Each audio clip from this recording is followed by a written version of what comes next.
ये इतिहास का वो आखिरी दिन था जिसके बाद दुनिया का नक्शा हमेशा हमेशा के लिए बदलने जा रहा था। 7 दिसंबर 1941 को यूएस नेवी की बेस पर एक आफत टूटने वाली थी जिसका अंदाजा किसी को भी नहीं था। इन बैटलशिप्स में मौजूद एक अमेरिकन बावर्ची डॉरिस मिलर सूरज निकलते ही नेवी ऑफिसर्स को नाश्ता सर्व करता है और उसके बाद उनकी लॉन्ड्री कलेक्शन के काम पर लग जाता है। सुबह के ठीक 7:57 पर डॉरिस को एक सायरन सुनाई देता है। वो सायरन जो शायद कोई भी सेलर अपनी सर्विस में सुनना ही नहीं चाहता। वो फौरन बाहर निकलता है और ये देखकर हैरानजदा रह जाता है कि पूरा आसमान जापानीज बॉम्बर एयरक्राफ्ट से भरा हुआ है। पलक झपकते ही पूरी नेवल बेस पर तो जैसे कोई कयामत टूट पड़ी, क्योंकि जापानीज एयरक्राफ्ट्स ने चुन चुनकर अमेरिकन शिप्स को तबाह करना शुरू कर दिया। ये हमला यूएस की पर्ल हार्बर बेस पर किया गया था और आज हम जानेंगे कि जापान ने अमेरिका जैसे मुल्क पर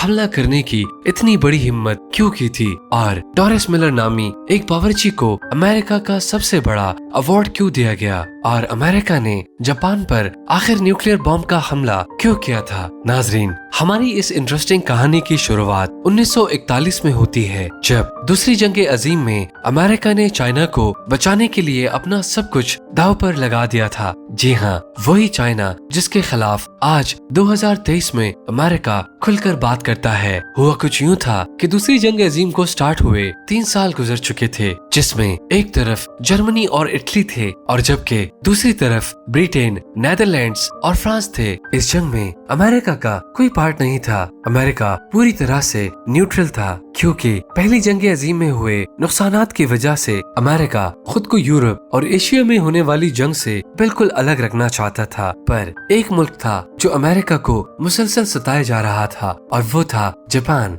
जापान के पास नेचुरल रिसोर्सेज कम होने की वजह से वो अपने आस पड़ोस के मुल्कों पर धड़ाधड़ कब्जा जमा रहा था ताकि वो अपने नेचुरल रिसोर्सेज की डिमांड पूरी कर सके। कोरिया, ताइवान और चाइना के बड़े इलाकों पर जापान कब्जा कर चुका था। पैसिफिक ओशन में ही जापान के करीब फिलीपाइंस, मलेशिया और इंडोनेशिया पर भी इसकी नजर थी। पर मसला ये था कि मलेशिया ब्रिटिश कॉलोनी थी, इंडोनेशिया नेदरलैंड्स की और फिलीपाइंस न्यूट्रल रहने वाले अमेरिका की कॉलोनी थी। इन मुल्कों को जापान का दूसरे मुल्कों पर कब्जा करना बिल्कुल भी ठीक नहीं लग रहा था, क्योंकि जापान के पीछे असल में हिटलर का हाथ था और हिटलर ब्रिटेन और अमेरिका का दुश्मन था। जापान की ये हरकतें देखकर जुलाई 1941 में अमेरिका ने जापान को ऑयल देना बंद कर दिया। जापान के पास खुद का ऑयल नहीं था, बल्कि उसकी डिमांड का 80% ऑयल वो अमेरिका से ही इंपोर्ट करता था। अमेरिका ने उसके सामने ये कंडीशन रखी कि पहले उसको चाइना में अपना कब्जा छोड़ना पड़ेगा,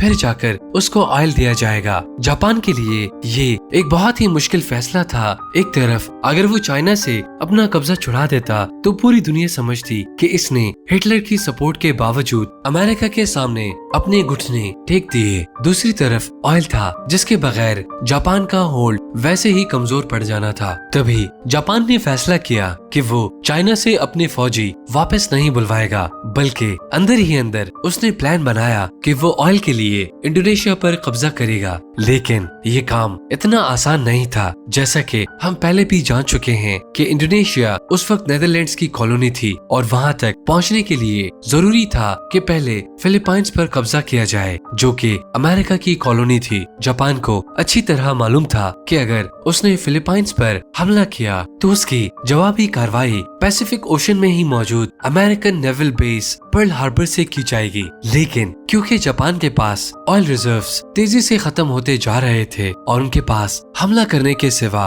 और कोई ऑप्शन नहीं बचा था, ये हमला करने का प्लान फिलीपाइंस पर नहीं बल्कि American naval base Pearl Harbor पर किया जा रहा था। जी हाँ, जापानीज मिलिट्री लीडर ने फैसला किया कि वो अमेरिका की पर्ल हार्बर बेस पर एक सरप्राइज अटैक करके पूरे बेस को ही उड़ा डालेंगे ताकि उसके बाद जापान आसानी से फिलीपाइंस पर कब्जा कर सके। जापान अब चुपके से पर्ल हार्बर पर हमला करने की तैयारी में लग चुका था। उसने अपनी फ्लीट तैयार करना शुरू कर दी, जिसमें 2 बैटलशिप्स, 39 सबमरीन्स, 30 डिस्ट्रॉयर्स और हैरत अंगेज तौर पर 414 बॉम्बर एयरक्राफ्ट थे।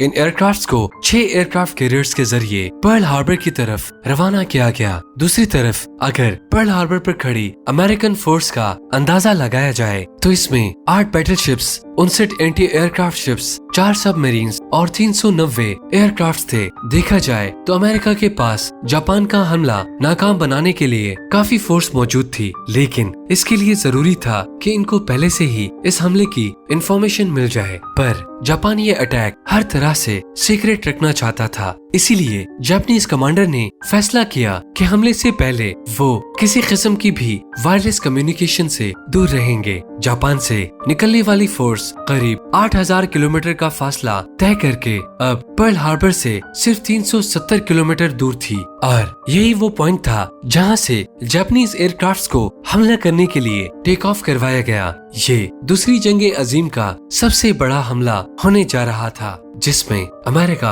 अभी तक शामिल ही नहीं था। 7 दिसंबर 1941 की सुबह को 7:57 पर 350 जापानीज बॉम्बर एयरक्राफ्ट्स ने पर्ल हार्बर पर 2 अलग अलग ग्रुप्स में धावा बोल दिया। अमेरिकन जो इस हमले से बिल्कुल लाइल थे, उन पर तो जैसे कयामत ही टूट पड़ी थी। जापानीज एयरक्राफ्ट्स के पहले ग्रुप ने गोलों की बारिश कर दी थी। 45 मिनट तक ये मुसलसल पर्ल हार्बर पर हमला करते रहे और फिर वापस चले गए। पहले तो यूं लगा कि शायद हमला खत्म हो चुका है, लेकिन 10 मिनट बाद जापानीज बॉम्बर एयरक्राफ्ट्स का दूसरा ग्रुप आया और बची कुछ नेवल बेस को भी गोलियां बरसा कर तबाह कर दिया। पूरे 1 घंटे और 15 मिनट तक ये हमला जारी रहा, जिसमें जापान का पलड़ा हर तरह से भारी था। अमेरिका की 20 वेसल्स, 8 बैटलशिप्स, 4 सबमरीन्स और 300 से भी ज्यादा एयरक्राफ्ट्स को खड़े खड़े तबाह कर दिया गया था। जमीन को आग और आसमान को काले धुएं के बादलों में छुपा दिया गया था। इसी दौरान अमेरिका की एक बैटलशिप में अफ्रीकन अमेरिकन बावर्ची डोरिस मिलर भी था, जिसका जिक्र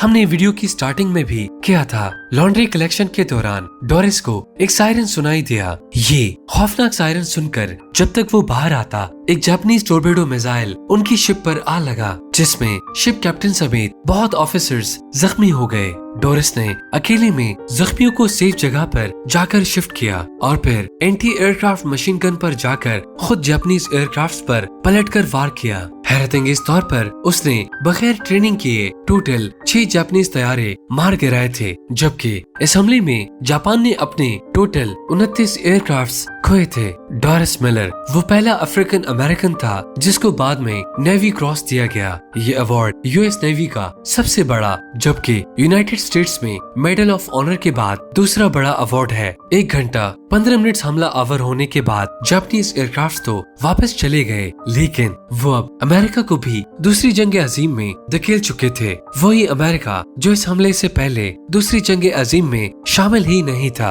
अमेरिका ने पर्ल हार्बर के हमले के अगले ही दिन जापान को सबक सिखाने का फैसला कर लिया और उनके खिलाफ खुली जंग का ऐलान भी कर दिया। अगले 3 महीनों तक अमेरिका अपनी नेवल बेस को वापस रिस्टोर करने में लगा रहा। खुशकिस्मती से कई शिप्स शैलो वाटर में डूबी थी जो रिपेयर के काबिल भी थी। 4 महीनों के बाद अमेरिका ने जापान पर वैसे ही हमला किया जैसा उन्होंने पर्ल हार्बर पर किया था। जी हाँ, अप्रैल 1942 में अमेरिका ने जापान के कैपिटल टोक्यो पर बॉम्बों की बरसात कर दी। ये अमेरिका का दूसरी जंग अजीम में किया जाने वाला पहला हमला तो था, लेकिन इसके बाद अमेरिका ने बस नहीं की। अगले 4 सालों तक जापान और अमेरिका की शदीद लड़ाई चलती रही, जिसमें अब अमेरिका का पलड़ा भारी था और जापान इस जंग में बहुत कमजोर हो चुका था। लेकिन वो किसी सूरत हार नहीं मान रहा था और न ही अमेरिकन के सामने सरेंडर कर रहा था। आखिरकार अगस्त 1945 में अमेरिका ने जापान के खिलाफ अपना आखिरी कार्ड इस्तेमाल करने का फैसला